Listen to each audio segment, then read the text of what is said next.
TFT has been through a very interesting life cycle, from temporary game mode, chasing after a trend, to almost being shut down, to now being the largest and one of the very few surviving battlers.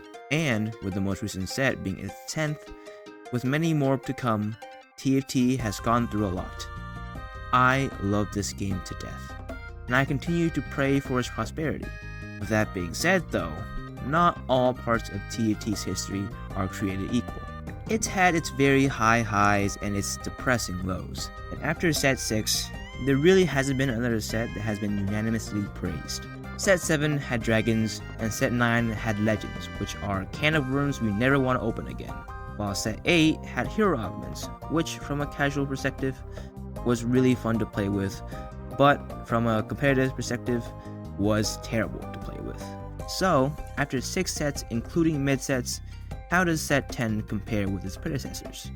Well, it's still too early to say what the general consensus is, but what I can give you is my personal opinion as a veteran and semi-competitive player. As the title would suggest, it's my favorite set to date, far surpassing my nostalgia of Set 3 and the absolute peak that was Set 6. And why is that? Is it because its set mechanic is fun and innovative for all players alike? Well, no. Chosen was a mechanic back in Set 4, which was the basis for Headliner. Is it because the units are fun to play with? Are the units' designs cool and fun to play? Well, yes they are, but they don't reach the peak that was Me Mech and the 5-cost designs of Set 3. Is the game balanced and not frustrating to climb in? Well, definitely. But due to my personal disdain of Sentinel Ari existing during a month-long patch cycle, as well as not giving me the same ranked high as Set 4, I'm gonna have to deduct a few points for that. So, what exactly is the reason that has me so enamored with this set? I mean, I basically ruled out everything that you could like from a set. If it's not, well, the goddamn gameplay, then why the hell is it number 1?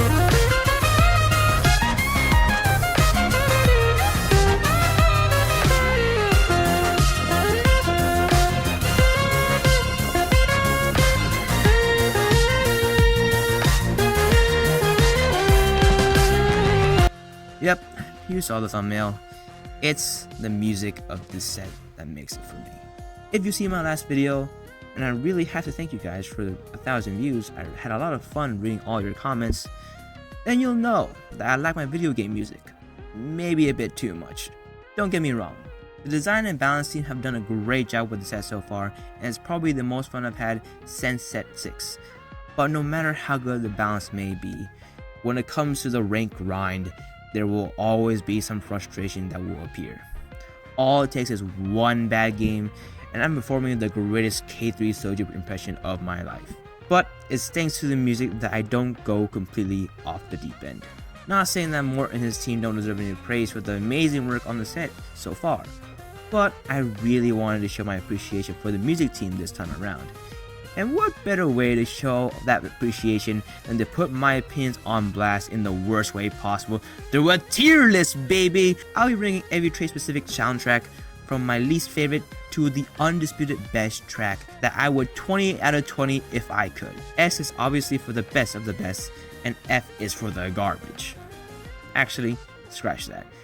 D is a bit more appropriate as there really isn't a trade that I downright hate, just some that I don't vibe to as well. Let's start off with the simple ones. The group I would like to call the supporting sound. They themselves aren't the main track, but they are what elevate a mix to a higher level. Starting at the bottom, we have a mix master. This isn't because I dislike what Sona brings to the mix, but more of that when I'm playing, I can barely hear the difference when she's in. And I play her fairly often given that she's probably one of the most flexible 5-costs of this set. Compare that to Ill Beats, which lands itself in C tier. Her addition to the mix is also fairly light like Sona's, but with a lag you can actually hear the beats and drums that play in the background. Moving all the way up to A tier, we have Hyperpop. Honestly, I was initially 50-50 on whether I liked Hyperpop or not, but I gave it some time and I can now firmly say it's pretty good, especially with some specific combinations. And in S tier, it feels like cheating, but both Maestro and Jazz are the cream of the crop, top dogs. Maestro is objectively just a certified banger. If you say otherwise, that just means you haven't reached a high enough class to understand art. And Jazz is similarly in S tier, but this is more of my opinion. Adding a saxophone to a track is hot, and it's Brad on the sax. What more can I ask for? Now we move on to the mainline tracks. Starting at the bottom, I must unfortunately have to give it the True Damage.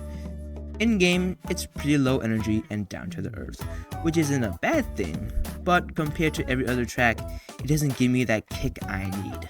Which is sad to say because out of the 3 pop group's actual song tracks, Giants is my favorite. In C tier, we have EDM, emo, and hardstyle. EDM suffers from feeling too repetitive and its drop not doing it for me. It's generally the same beat being played at a fast rate to give off that high energy. It is that energy that keeps it out of D tier though. Emo gets in because it reminds me of the songs I listened to when I was younger. I can't really tell since I'm not a musician myself, but the noises that sound like the voice of a woman singing, whether that's real or replicated using software, is also nice, but other than that, not too much going on for me. And hardstyle isn't my personal cup of tea, but I gave it some points because it's very distinct from the rest of the tracks. Every track follows the general TFT melody, but with hardstyle, it feels a lot harder to tell and feels like something out of hardstyle rather than TFT music in hardstyle form. Up next in B tier, KDA. Nothing much to really say here. It's very solid, has the energy I like. I'm not bopping to it, but it's a good listen. 8-bit is a bit more complicated though. Every music trait has 2 tracks, one for the early game and one for the late game. Usually, the late game tracks are better, but aren't really too far off from the early game tracks. With 8-bit, however, I'm not a big fan of its early track, but that late game soundtrack is just nostalgia-inducing in pure ear candy. On one side, it's a D tier, but on the other side, it's also an A tier, so it evens out to B tier. Barely up here in A is where I put country. It's teetering on the edge of B and A, but I went ahead and gave it an A because country in general needs some W's, as well as the instruments just working so well together, especially what I'm assuming is a trumpet. Again, I'm no musician, so please don't play. This year, I've come to realize that this guitar instrument is goated as all hell, whether that be in rock, pop, metal, punk, whatever. This instrument just sounds so fucking good. So it's no surprise that I'd rank both Punk and Pentakill up in A. Pentakill is arguably an S tier, but I decided to reserve it for a trait that is by far the best track in the game. And by simple process of elimination, it's pretty obvious what the only trait left is.